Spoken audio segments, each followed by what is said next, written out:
All right, so welcome. So it's October, I think it's Wednesday, October 23rd, and it's been a little more than 2 weeks since I summited Mount Katahdin and completed my journey and my hike of the Appalachian Trail, and it's been a wild ride coming home too, and being displaced because of the hurricane and stuff, but it's also given me the time to really process how I'm feeling and the hike in general, and so many questions like what I thought about the hike and what am I going to do now, and a lot of time just to self-reflect, man, and I believe, like I said before, I believe it's always a journey within, and trying to understand myself better, and although that's not necessarily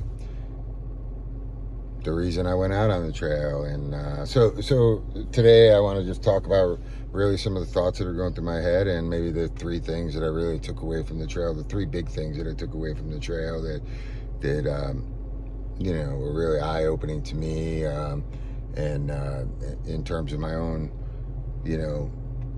growth mindset or spiritual growth, or that kind of surprised me a little bit, and I know I have a unique perspective and a different way of seeing things, so but I definitely want to talk about the three things I took away, and but before I do that, I want to talk a little bit about why my hike was different than anybody else's out there, and at least anybody that I met, right? I don't think I'm terminally unique, but I think it's important to premise it like just why my hike was probably different, and everybody has a reason for being, and I haven't talked about this yet. It certainly was, I was conscious of this going in, but I didn't hike the trail for me. I didn't hike it as a lot of people. Everybody has a story and everybody has a reason for being out there, and it might be a healing journey. It might be a military PTSD. It might be somebody lost somebody. It might be a recovery thing, or to seek some answers for themselves internally, and or it might be there was a lifelong goal of somebody's, and they wanted to challenge themselves and to be at one with nature, and to immerse themselves, find a different way of living, right? Their frustration from the matrix and their day-to-day job, and they just wanted a different experience, and none of those were my reason, and I am a person in long-term recovery. I am a person who happened to lose a couple guys last year who asked me for help.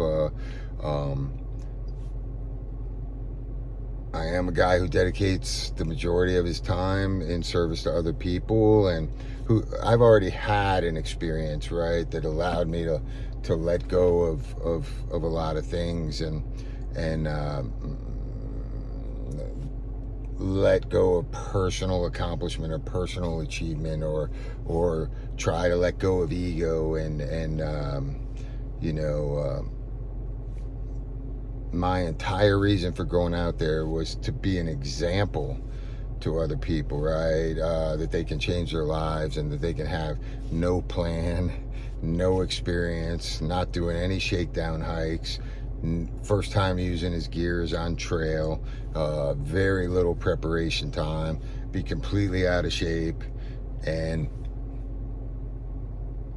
still give 100% of his effort, and enjoy and experience. My message was pretty clear, and I don't talk about recovery a lot because it's not just about recovery. So many people are frustrated with their lives, or suffering, or depressed, or feelings of uselessness, or insecure, and I believe, it doesn't matter who we are, that we are responsible for our state of mind and our being, and you can change the external circumstances over and over and over again, and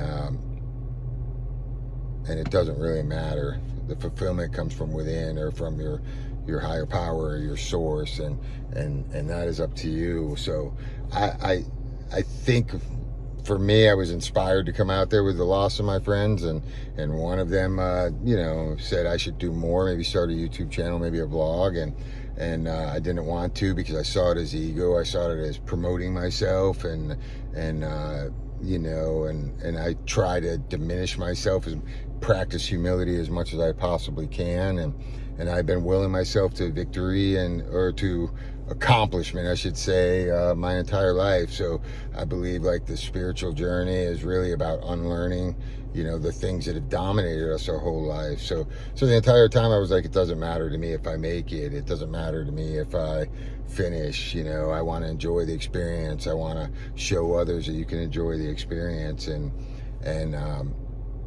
that was my purpose for going out there, was to be a light, really, and not a megaphone. I don't ever tell people what they need to do. I just want to be an example of somebody who is living a different experience. So I didn't come out there with any attachment to finishing or anything like that. And I really believe, like, 100% that helped me, right? So many people I saw that had planned for this their whole lives, right? And like, detailed it down, and a lot of them didn't finish, or they struggled, and I came out completely oblivious and naive, and thank God I was naive, because had I known what it really entailed, I don't know if I would have done it, right? So then naivety, like, was a beautiful thing for me, and it allowed me to go out there and experience it firsthand for myself, and I didn't watch anybody else's content. I didn't know how to vlog, and I still don't. All of this has just been, off the cuff, and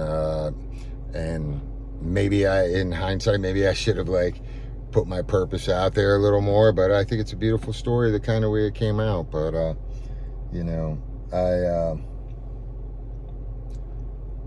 just want to say that my reasoning for being out there, I haven't found another person that I hiked with on trail that had the same reasoning. I wanted to be of service to other people, and that was my primary focus. And the people that I hiked with knew this, right? They knew that, like, it was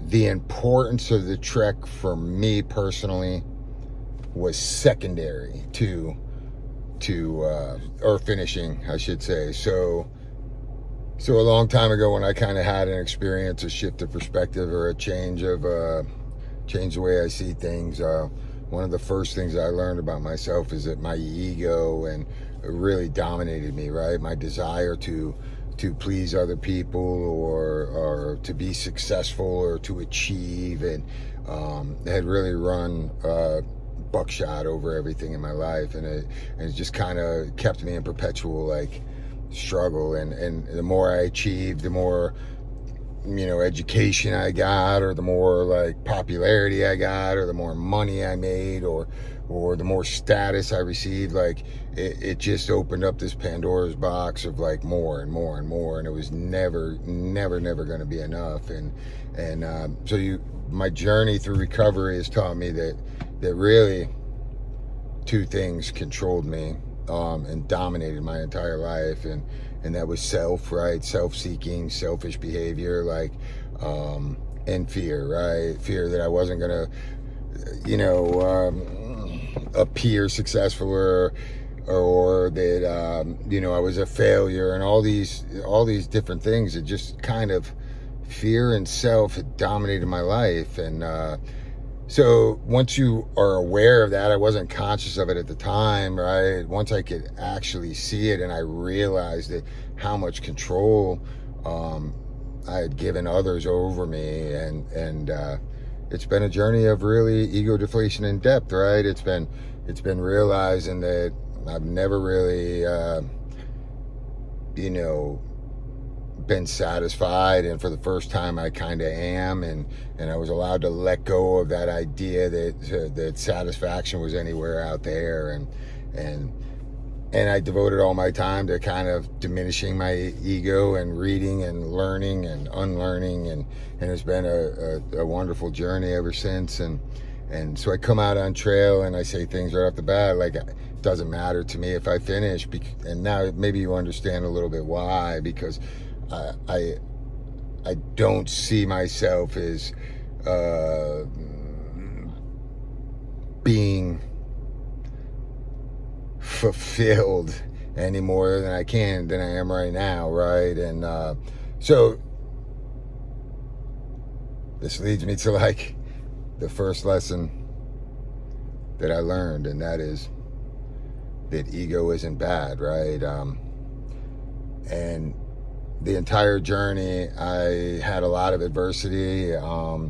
You know, I twisted my ankle. I had bronchitis for a month. I had Lyme's disease scare and antibiotics, and I had 5 ER visits. You know, for various different things, for my lungs, for the tick bite, and 3 of them for my hand, where I had 14 stitches, and then I popped it open again about 10 or 11 days later, and it got infected, and I had to get off trail, and all of these things, like, I was able to maintain, like, for the most part, still wanted to be there and was enjoying the experience and immersed in it. But there came a time, and after the ruggedness of the whites in southern Maine, that I really started contemplating that, because I wasn't enjoying the experience anymore, and I told myself that I would never will myself to be out there, because there was no trophy. I already have what I need. I didn't need to prove anything to anybody back home, and my whole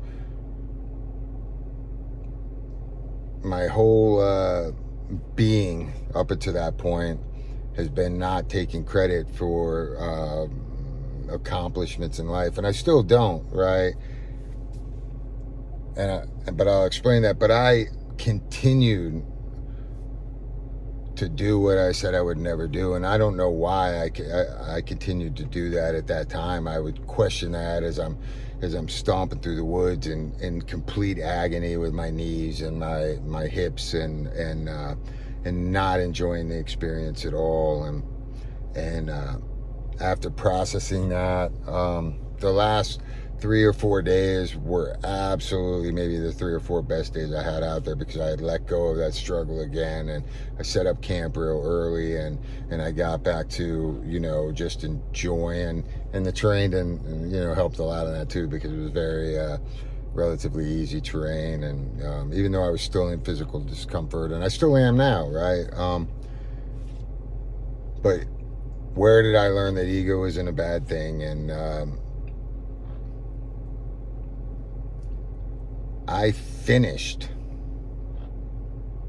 not because it meant something to me, but because it meant something to so many others, right? It meant something to the people that can't be out there, that were watching my journey from afar, that were encouraging me, you know, even if I didn't necessarily believe in, like, the reason. People would say, like, I'm gonna regret it. I don't live in regret anymore, but I saw that it meant something to others, even though it didn't really mean that much to me to finish. But I saw that it meant so much to others, and I really struggled with that. I felt like I was going against my intuition. I felt like I was, you know, doing it for recognition in some subconscious way, even though consciously I knew I wasn't.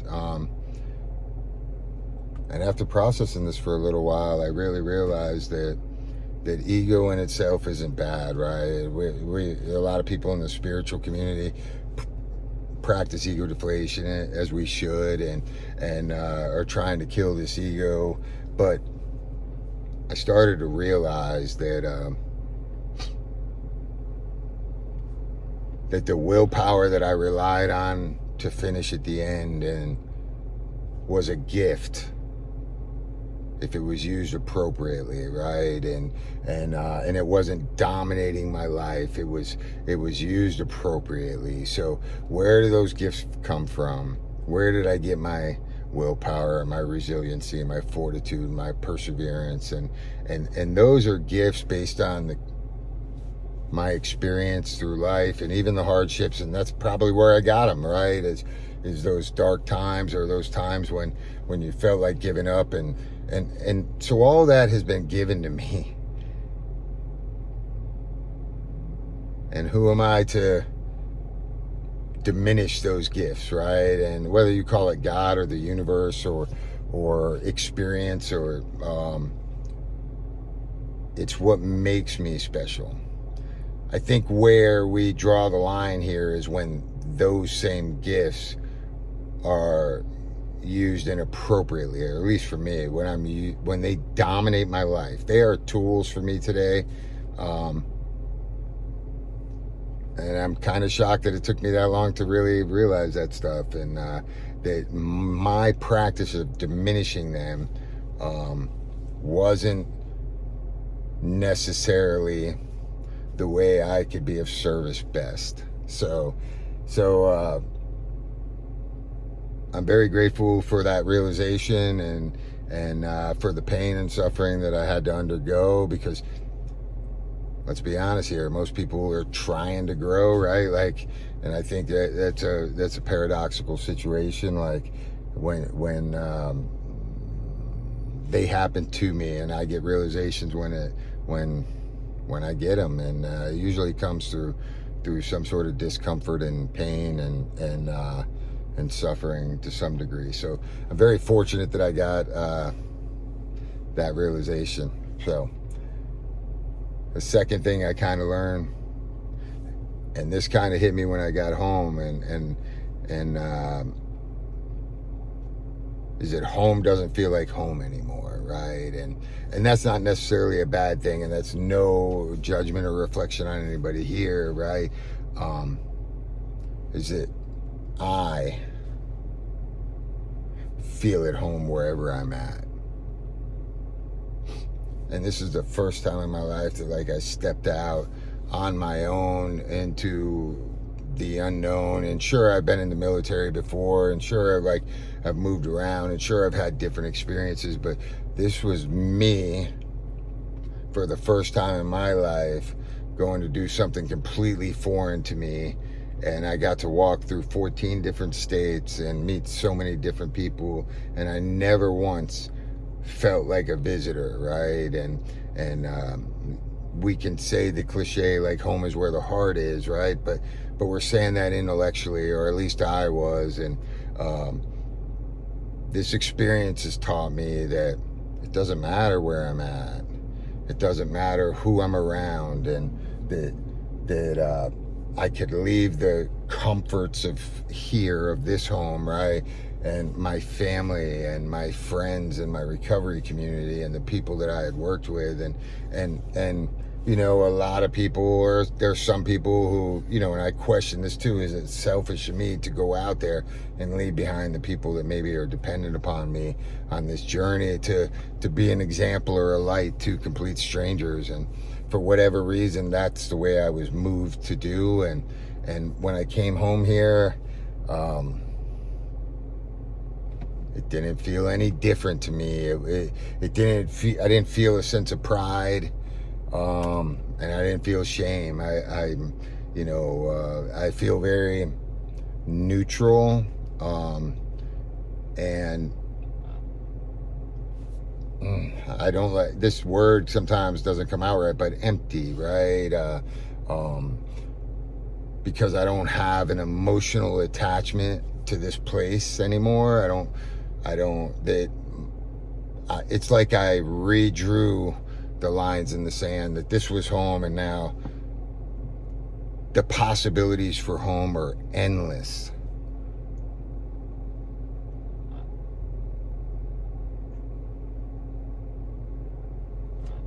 And I can appreciate the people that I'm around now, because I don't need them to make me feel at home. And that might be one of the most beautiful things. So when I say this is no longer home, it's not derogatory. It is at home is wherever I am at. And there are no strangers in the world, right? Only people that I haven't met yet. And there's this natural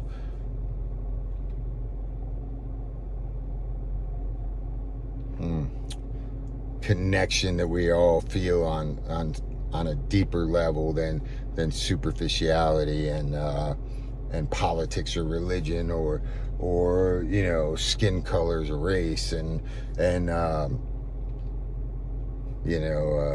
socioeconomic backgrounds, or going through these towns and these beautiful towns and meeting the people and the kindness of others and other people on similar journeys and just how the coincidences of the universe just line up and beautifully and how people open their doors and make you feel welcome, and that I can no longer say that if I ever find myself saying I need to be somewhere else and I'm uncomfortable here, then I already know that that's just me dissatisfied for whatever reason in my own being, because I didn't feel like a stranger anywhere in 14 different states, and that's a beautiful feeling. So but it took coming back here to realize that it's no different here than it is anywhere else, right? It is practicing the principles that I have been taught or given, and that home is wherever I'm at, man. And the third thing that I really learned was reinforced is that the things that I'm going to remember are the people along the way and the wisdom that I didn't go out there for myself, but I went out there as a student and naive and open to learning and experiencing different things. I tried different backpacks. I went from a tent to a hammock because I wanted to learn the skills, and the people that were put in front of me ranged so greatly and so opposite from me. Me and Thrive could not be more opposite. She's wanted to do this her entire life. She's planned for it. She made all her own meals and she planned meticulously, and why I learned so much from her, and I probably wouldn't have made it had she not been my hiking partner the entire time. And how two people can come together with completely different experiences and mindsets and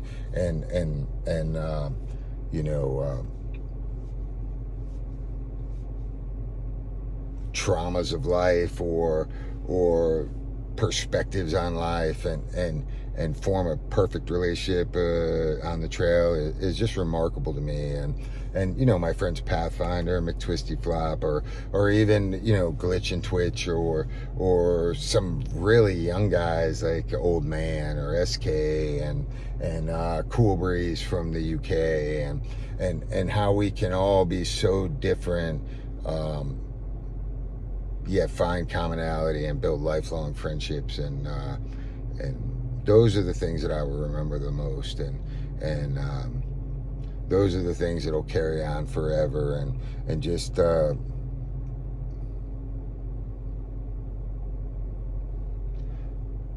how perfectly coordinated it is. Pathfinder and McTwisty Flop were here. They're in Florida right now for another adventure, and they came up and seen me this past weekend, and we had a talk, and they went home in Connecticut for their own reasonings, and right when I had to get off trail for my hand, and I was devastated for getting off for my hand, and they may be two of the strongest hikers I've met, and both wounded warrior expedition Army veterans, and wonderful outlooks on life, and they had expressed to me when they saw me summit, when they saw the photos of me summit, they felt so much pride and like so happy for me. And you know, of course I diminish that, because when they made a decision to get off trail in Connecticut, that same day I was getting off of my hand, and I was devastated for having to get off for my hand. They bought a motorcycle and they drove back to Texas, and they went to Niagara Falls, and they rode off into the sunset. And that inspired me, you know, and so they were inspired by me summiting, but I was inspired by their, even though I think maybe they have a little bit of regret for getting off, and I had to reinforce to them of how much that strength to be able to know it was done and make a decision and accept it and still enjoy the trek home.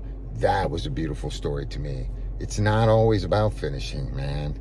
It's not about finishing. It's not about A to B. It is every footstep along the way, and it is doing our best to be completely in the moment. I was really surprised at my inability at the end to just not appreciate it, to let go of not appreciating it and surrender back to the moment. But that's a lesson that I needed to, because I'm very good at that, and just being grateful for where I'm at. And I found myself completely alone, you know, cursing, being out there, and there was no reason for me to stay out there except for me, right? So the battle is always within me, and I'm grateful for that. So yeah, I learned 3 things. Ego isn't bad. Home is wherever I'm at. And it's the relationships and the moments that matter, not finishing. So I hope you enjoyed the video, and I have a few more. I want to do one on, you know, my thoughts on doing a through hike again, or in comparison to section hiking, and I have some. I'm still kind of feeling out what my next venture is going to be, but it will always be surrounded by how can I continue to be of service to other people, and what does that look like, and in what capacity I can do that best, and including this channel. And maybe I need to invest a little more time and energy into this, rather than just turning the camera on and speaking. And I have some wonderful ideas that the puzzle pieces are coming together, and of just what that might look like. And so I appreciate you guys. Stay tuned.